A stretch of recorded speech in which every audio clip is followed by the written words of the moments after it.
Agriculture on the move. Agricole en mouvement. Agriculture on the move. Agricole en mouvement. Agriculture on the move. Agricole en mouvement.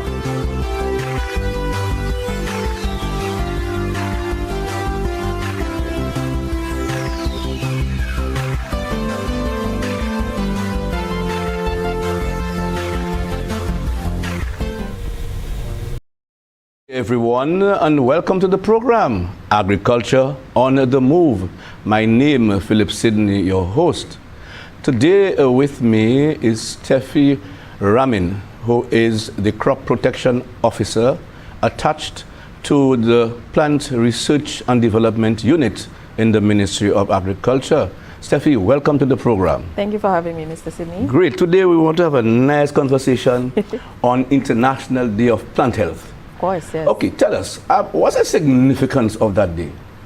Okay, so every time we talk about food security and our agricultural sector, one of the biggest impediments to our production is plant health. Whether that be the plants are affected by pests or by diseases, it is very important for us to pay attention to that. So International Day of Plant Health, it's a day in 2022 was the first day of International Day of Plant Health, because COVID highlighted a lot of our shortcomings, and when we were dependent on ourselves for food, you realize that the impact of the pests and the diseases on our crops, it was more obvious because now a lot of the shipments had slowed down. So now we were forced to face what is the situation locally. Correct. So International Day of Plant Health is commissioned by the Food and Agriculture Organization, and it's celebrated in every country worldwide. So this is the importance, this is what we're hoping to bring out to persons for International Day of Plant Health in St. Lucia. Okay, I think there's a theme, right? Yes. Okay, what's it? The global theme is plant health, safe trade, and digital technology. Correct. But in St. Lucia, we're going to be focusing on integrated pest management.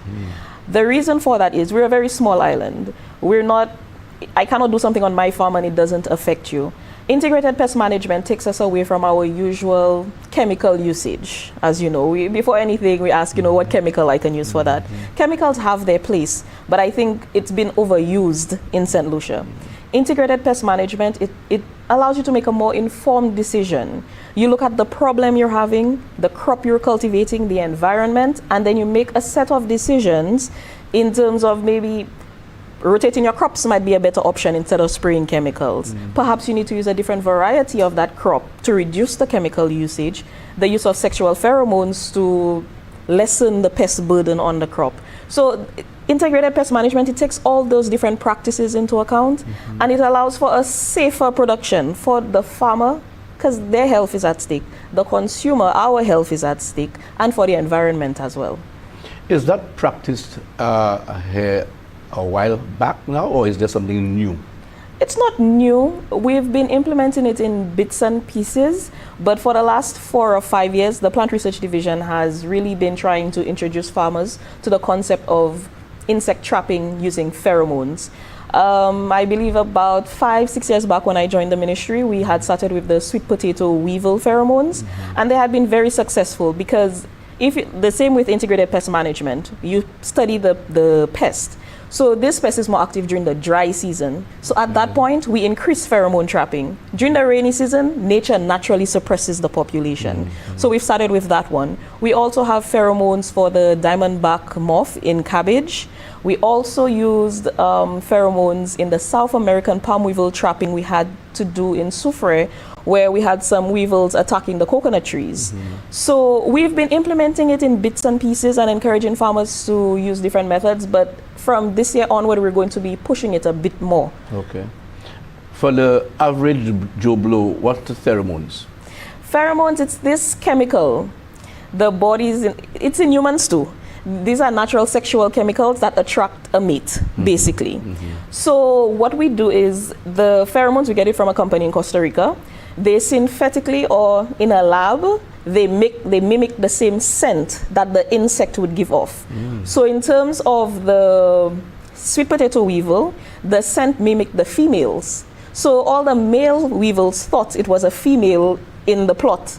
but it was a trap and it just had the pheromones, so all the males would come. Now, if we remove the males from the population out there, the females could not reproduce, so gradually you would see a decline in the population. So that's how the pheromones would basically. Are you saying it has impacted, in a healthy manner for our production in St. Lucia? I would say so, for sure. We had a really big issue with sweet potato weevil, especially in Choiseul. Choiseul is our biggest area for sweet potato production, and it's also very dry. That's correct. So, it's perfect for the weevil. And you found that the farmers, they were using the traps. It was very safe. You did not have to use chemicals. Basically, you catch the insects in a jerry can with some soap, normal dishwashing liquid and water, and they could dispose of it easily, right? Also, it reduced the cost of production because they did not have to be spraying with chemicals uselessly.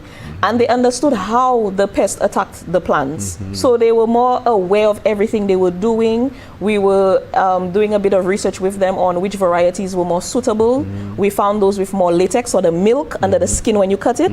The weevils didn't like them too much because they burrow under the skin, and it would give them a distaste for the fruit, for the vegetables, So all of these things, it allowed them to ask more questions and not just be so robotic and apply chemicals and turn their back. They were very interested and they were learning in the process. So are you saying that they have now adopted that process and they are actually using it all over the island?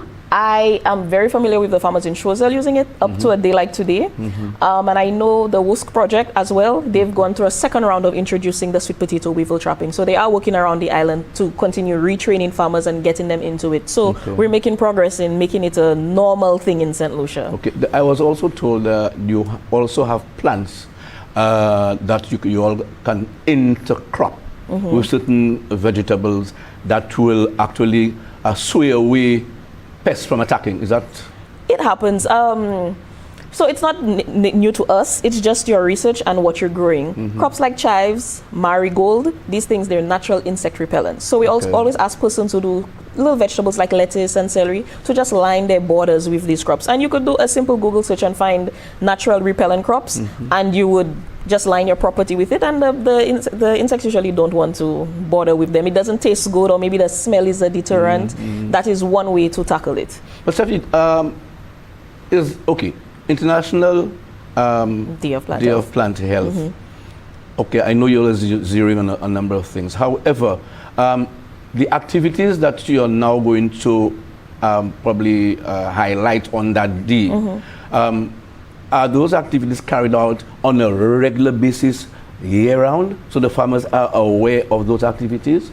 And it's not a one-day thing? No, it is not a one-day thing. So for International Day of Plant Health this year, we wanted to take it to the community. We didn't want it to be so formal, in an office setting or in a conference room. We wanted to take it to the farmers because these are the persons we are targeting. So the major highlight is we want to highlight the services of the National Agricultural Diagnostic Facility at Union. Sometimes when I mention where I work, people are like, where is that? They've never heard of that before, right?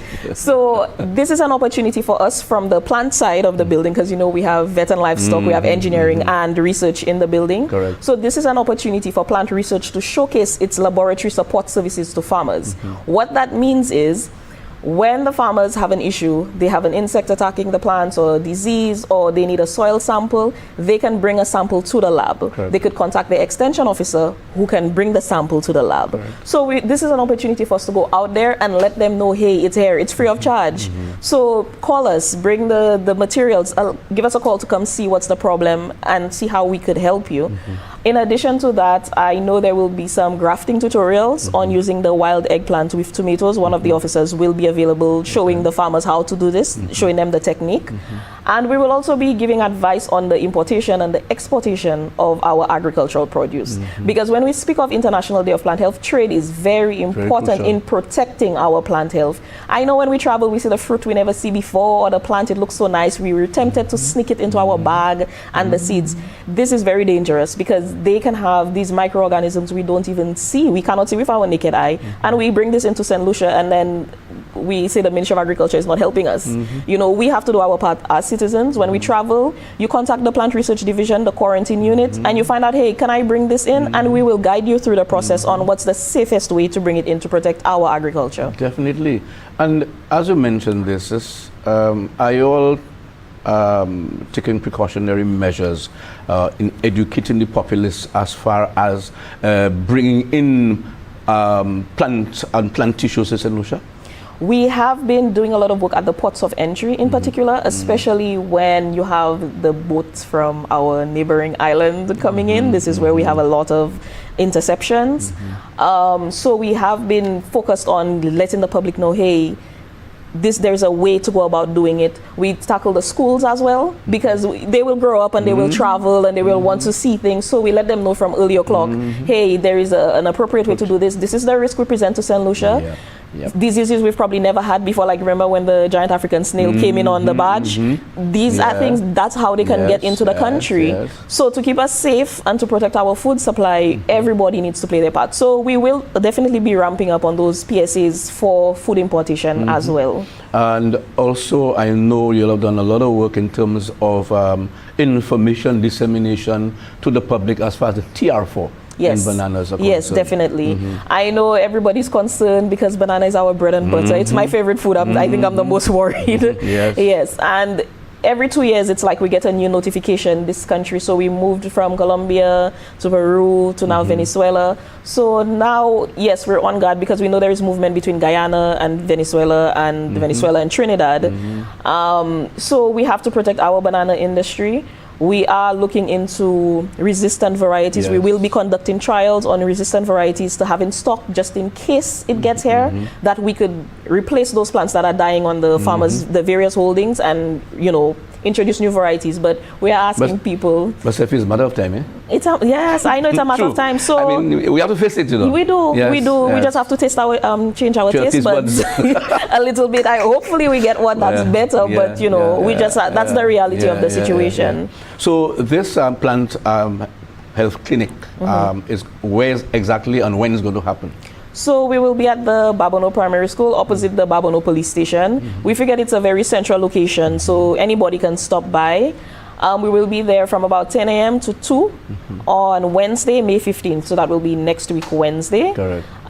So we're inviting the public, but of course the farmers and the backyard gardeners that may have questions and may want to see our services and interact with us, they're very welcome. But still, the general public is welcomed. We do have some goodies that we think the backyard gardeners will definitely be excited about, you know. So we're encouraging persons to come interact with us, ask the questions, you know. We would love to meet them. And yeah. The other things, for example, pests and diseases that even the backyard hobby farmist, this is something, what would you advise them to do if they do not know whether it's say a fertilizer, burn or discoloration of the leaves, maybe a lack of nitrogen, and of course it can be a disease. What do you all do? Or ask them to do? For backyard gardeners, we'll ask you all these questions. When last did you fertilize? How is it spread in the plot? Because most likely you spread some fertilizer and you burn the one plant and all the other plants are looking healthy. Correct. So that wouldn't be something too much of concern to us. If all the plants are looking a bit yellow, then we start to ask you, well, what was there before? Right. Did you plant some? When last did you fertilize? What's happening in the area? And we can always give the support services, a soil test, you know, a pathology analysis, and find out what really the issue is. But we ask them to pay attention to what they're doing, you know, pay attention to how you're fertilizing, how often you're fertilizing, did you water the plants, how hot has it been, you know, where did you get the planting material from? All of these questions they need to ask themselves, and, you know, we work with them from there because we want them to not just call us for any little thing. We want you to also be involved in the gardening and understand how the plants work. And it's the environment. It's an ecosystem. The soil, the water, the plants, everything, it interacts. So you need to understand that, and then you keep note of all these little things we're asking, and we help you. So would you advise them to maybe bag a piece of the plant that you believe is a disease and take it to you all? How? So based on the problem, then there are different sampling protocols. Okay. So sometimes we might need the root If you suspect the plant is wilting, it might be a root issue, so we will tell you we need the root of the plant. Sometimes you need to bring the whole thing. Yes. Sometimes it's just a leaf, sometimes it's the fruit. So it depends on the problem and the crop you're growing at the time. Then we will give you the right sampling protocol for it. We ourselves may sometimes need to come and take it. Great. You know? Good. So the extension officers, they're What can also you do very about much that? available, and they know how to collect the samples too. So it's a team effort. Great. Yes. We're due for a break. No problem. You are watching Agriculture on the Move. Stay tuned. Don't go away. Back soon. Yon nan se manya pou kontrole maladi sigatokanwe, c'est pour spray épikemik. I pa bon pour spray diwan la pli e ben si tan mawe e ki ka gade akwedi la pli pe tombe en 3 pour 4 ne di tan. Paske la pli kay lave l'huile sprayer. Aussi, i pli me pour spray diwan jounen le la pani trop vent, chalet e ben le i pa trop mouye. Le soleil la trop chaud, i ka fait se feuilles fig la et ben banane la plié et qui ka difficile pour ces feuilles la bien recevoir traitement qui en lait et ben en bas feuilles la. Bon le matin et ben tard après-midi pli meilleur pour spray parce que temps pli fouet et que ces feuilles la ka ouvert. Changer le ou ka spray toujours mettez pli attention à sous ces jeunes feuilles là. Pas spray ces plantes trop et faire siwe ou spray toute plantation en yon seul coup. Plant qui manque spray ça affecte les autres ces plants bien à l'aise. Pour plus d'informations à sous manière pour traiter et contrôler maladie sigatokanwe à sous plantation et ben jardin ou ça téléphoner département pour ménager sigatokanwe à numéro 451 5491 et ben 451 5894 et bien email yo à bpmu@candw.lc. Commission Salak a sorti Hod Ministère de l'Agriculture ensemble avec Fonds Coopération Internationale et Développement Hod Pays République la Chine Taïwan. Thank you for steering with us. You're watching Agriculture on the Move, and of course with me is Steffi Ramin, who is our Crop Protection Officer in the Ministry of Agriculture. Steffi, as we continue to talk about International Day of Plant Health, I'm sure there are some major diseases in St. Lucia that we need to raise our eyebrow to. Tell us some of those that are maybe can affect the economic levels of our production. Well, our primary crop is bananas, so we all know about black sigatoka. Right. Citrus greening, which is a crop that affects probably all citrus. Actually, on citrus greening, tell us what is citrus greening. Because a lot of people are hearing, I don't think they understand it. Okay. Yes. So citrus greening, it's a disease that affects basically all citrus. It affects the movement of water in the plant. And what that does is it prevents the crop from producing as it normally should. Okay. Now, you could get the disease in two ways. Either you have a vector. A vector is an insect that can move the disease when it feeds on one plant to another one, or you could have it from just bad stock. The stock you use, it's already diseased and you're just spreading it. So there are two ways. Okay. So we're always careful with where we get our stock from, okay? Now, citrus greening affects all of our citrus, and for persons who are probably much older than I am, you would be very aware of how much citrus we had in maybe the 60s, the 70s, the 80s, and if we look at today where our citrus production is, it's very minimal compared to that. So citrus greening is a very big contributor to that, and it is a bit of a battle to get clean budwood to restock. Even as recent as a year or two ago, California, which was one of the few places we could have gone to for clean budwood, they came down with citrus greening. Whoa. So we're kind of still grappling with finding a new supplier, a new place to source our clean budwood. So that is one, in my opinion, that is one of the biggest ones, because citrus is very important to our health. You know, vitamin C, we always talk about, you know, boosting our immune system, buying fruits locally. Citrus is one of those that grow so well here. We have such a nice environment, nice ecosystem for them to grow. And then when you have a disease like citrus greening, it really impacts the production. And of course, that translates to the pockets of our Dollars and farmers. cents. Dollars and cents, dollars and cents. And that in your pocket too, even if you're not a farmer now, you need to spend more to purchase it locally, Right. or if it has to be imported Yeah, for supply and availability, demand. Yeah, supply yeah, and yeah, demand. That's yes, just the yes. rules of the economy. So that is something I think most persons probably have not even questioned Question really. that, They yes, just figure, it's true. oh, there's no limes, Yes, but they yes. never really questioned why there was none on the market. Another one I know is Awinia in papaya. Papaya, yes. Yeah, we don't really have consistent papaya production, and sometimes you see them true. looking a little odd. They're looking a little wonky on the side. You know, that's because of the Awinia disease, and also Dashin. Especially Yeah. our local Dashin. When it That's the comes to budding the disease. taro blight, yes, that one, it has really affected our production of Dashin. And I think a year or two ago, I think the price of Dashin just shot up. Yes. Yeah, so Yes, that is yes. so when you see these things happening, we don't just shove it off to COVID and price increases just so. It's the environment, and the farmers have to deal with that reality. So if it's scarce and they cannot produce it, obviously we as the consumers have to expect an increase in the price. So these are the few I can think of the top of my head that we really should be paying attention to very, very closely. The papaya, what do you think that can survive? No, Awinia is difficult to control. Resistant varieties. varieties. Resistant varieties. Do we have that? A lot? I think the Taiwanese had done some work on it, but you know, people's taste sometimes when we're used, and our natural fruits, let me just say, they have such a nice, distinct, rich flavor. So sometimes it's very difficult to introduce these new varieties to kind of match up with that. And it's very difficult to please St. Lucians. Okay, so that is a challenge for us in introducing new varieties. We always have to do taste testing just to see if the public will want it.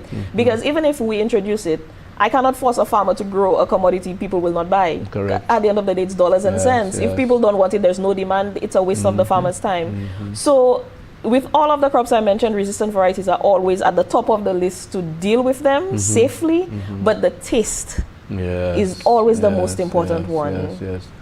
Are you saying that our food and nutrition security is secured as we speak, bearing in mind all those diseases that we have mentioned? I think COVID kind of blew that right open, right? Remember with COVID when the supermarkets, because food security, in my opinion, food security is we can feed ourselves worst case scenario. Right. Can we do that right now? Yes. Can That's the everybody question. access food right now? Do That's we the have enough question. fruits and vegetables at this point right now? And I don't think it's just on the farmers. Even the climate is changing. Look at our mango season. We cannot even depend on the regular seasons anymore to plan. So we have an uphill battle. We do have a very good environment and good climate to grow the foods, but the changes in the climate and a lot of the pests, they also thrive here too. So it is a delicate balance for us to achieve food security. It's not impossible, but it's something that needs to be tackled head on. Serious attention needs to be paid to it if we have a deadline to achieve this by, and we need to know what food security means for us. Right. I know the UN has their version of food security, but in St. Lucian context, what does food security mean? Because we cannot depend on rice. Rice does not mean we're food secure. We don't grow rice here. But what can we grow? Is it breadfruit, plantain, macaboo? And also, I think the onus is on us for food security. We have a certain palate now. We're very bougie. We want to eat pasta and all of these things. Sad, eh? It's very sad because you tell people you're giving them 2 slices of macaboo and then they turn their nose. But macaboo is the most nutritious of the banana family. Alkaline. That is the most nutritious. It has all of the enzymes you need, all the nutrients, everything. It's in a macaboo. But people refuse to. It's a superfood. It is a superfood. But people refuse to eat it. And I think we need to re-educate the public. And I know sometimes it's very hard to re-educate older persons, so maybe we need to start with the younger ones and look at our natural foods in a different way, because we do have a ton of food locally, but we would not be food secure if we're not eating it. So that's why I said we need to define for ourselves what is food security, and then we can chart a path forward on achieving that. So what do you think we should do as far as maybe educating the populace? Are we starting with the kids from the schools? The kids and I don't want to say moms. I don't want to be, traditional. Yeah. But the cooks in the family. Yes. I think we need to reintroduce how we prepare those foods. I know back in the day, everything was just a one pot and you drop this there. Of course, I understand our palate has changed. So we want to show things more fancy. I think Chef Orlando is one of the persons who does an excellent job in using our local products and just making many ways. You could feel like you're in Italy, basically. So I think that is the focus here. Target the children and the persons who are preparing foods in the household. Let's change our approach to that. Now, I don't know who's the chef that will take that on. I don't know who is going to be the one to do that. But that is one way we can look at the foods we have locally differently and get a new appreciation. We don't have to use Irish potato. Let's do some, breadfruit, scallop breadfruits. Let's do some breadfruit croquets. Let's do something else. Because we do have the food here. We just need to change the way we look at it. Going back to dashing, there's a big market out there for dashing, both locally and regionally. With that dashing blight, what do you think? Do you think we can get to the point where we'll be able to export our dashing? Well, okay. So when it comes to export, the taste is different to ours locally. So I think it's a little easier when it comes to export, because if you introduce a resistant variety or tolerant variety, the St. Lucians may not fuss behind it, but you could always export regionally. Right. So that might be the easiest option or the quickest solution, is to get resistant varieties, and especially to secure the regional market, because I know the regional market is budding and it's budding for the same reason we are having challenges. Yes. They are also having challenges, and we know some islands have less arable soil than us. So places like Turks and Caicos and Anguilla, and they're ripe for it. They want it. They want it. And so it's our job to help the farmers, and it's also the farmers' job to educate themselves too. Both of us need to be involved. It's a process for us both. We're here to support you, but you also need to be interested in what's going on. So there's no control with this blight in the dashing? Not yet. Not yet. Not yet. So it's only resistant varieties? Resistant varieties for now, yes. I'm saying all of that to tell you that, I mean, in Fort Saint-Jacques, I know that's Dashing Ground. Dashing Central, Dashing City, Okay, so here the district rep has given some support to the Dashing farmers, because I think they secured a market over, again, the islands we mentioned, and they give them start-off money, $1,500 per farmer to start off, clearing land and planting, stuff like that. So that's why I'm asking the question in terms of what do we do to ensure and secure that, to make sure we are consistent in our production? What I think has happened in Fort Saint-Jacques, the type of dashing they've been cultivating, our normal local, what we call cooler. Yes. I don't even know the English word for it. I just know that's cooler. They've started moving away from it gradually and moved more into a more resistant, right? It may not have full resistance, but it's able to fend itself better. And that is what I know they've been moving into gradually, although they've still been having some challenges, you know. Even if we mention the blight, there are other issues that impact the farmers too. So I don't like to chalk it off to one disease. It's a myriad of issues sometimes. But if they're clearing new soil, sometimes that's the solution. That might be the solution to it. So I hope crop rotation. What do you call it? Shift system. Shift planting. Right. Now the challenge with crop rotation, it's a very good solution, but St. Lucia is so small, and you might just have 1 acre or 2 acres. So it's very difficult. And when dashing is your prime crop, it's very difficult to tell a farmer to go into something else. So that is another challenge, because crop rotation is part of integrated pest management. Because you're trying to reduce the disease pressure. But if that's all you can grow economically, it kind of keeps you strapped. And if you're spacing, you cannot fallow lands, you cannot put another crop there. It makes it a bit difficult. So these are some of the challenges the farmers are facing, and we as technical officers are facing in making recommendations on dealing with some of these issues. I was about to end the program. Tell us again about International Plant Health Day, the clinic. Okay, so International Day of Plant Health, although it is May 12th, but we know this year is Mother's Day. So we have decided to celebrate on Wednesday, May 15th at the Babono Primary School opposite the Babono Police Station. We will be there from 10 o'clock to 2 o'clock. We're inviting backyard gardeners, farmers, just general gardening enthusiasts. The general public is welcome to come. On that day, we will be hosting what is called a plant health clinic. Just like when you're sick, you go to the health center for some assistance. You can bring the sick plants to the clinic for some assistance in diagnostics, and we will do as much as we can there. And if we need to refer you to the lab for a full analysis, then we you can will back- do so. Great. Right? Okay. We will also be showing some of the services the lab offers On a regular basis. On a regular basis for free. Yeah. So, you know, come find out what we do, soil Very good. analysis, you know, disease analysis, and we will also be doing some grafting tutorials on tomatoes. Great. And just general information A lot. you would need. A lot. Stephanie, I'll And stop there. prizes. I'll stop you there. We have reached the end of the program. Yes. I want to thank you for being here. Thank you so And I much wish for you having me. Success. Thank you. You've been watching Agriculture on the Move. Thank you for viewing the program. Remember to get a Babano on that day, and services are there for you. I'm Philip Sidney saying goodbye, and see you again. Thank you very much. Agriculture on the move. Agricole mouvement. Agriculture on the move. Agricole mouvement. Agriculture on the move. Agricole mouvement. Agriculture on the move. Agricole mouvement.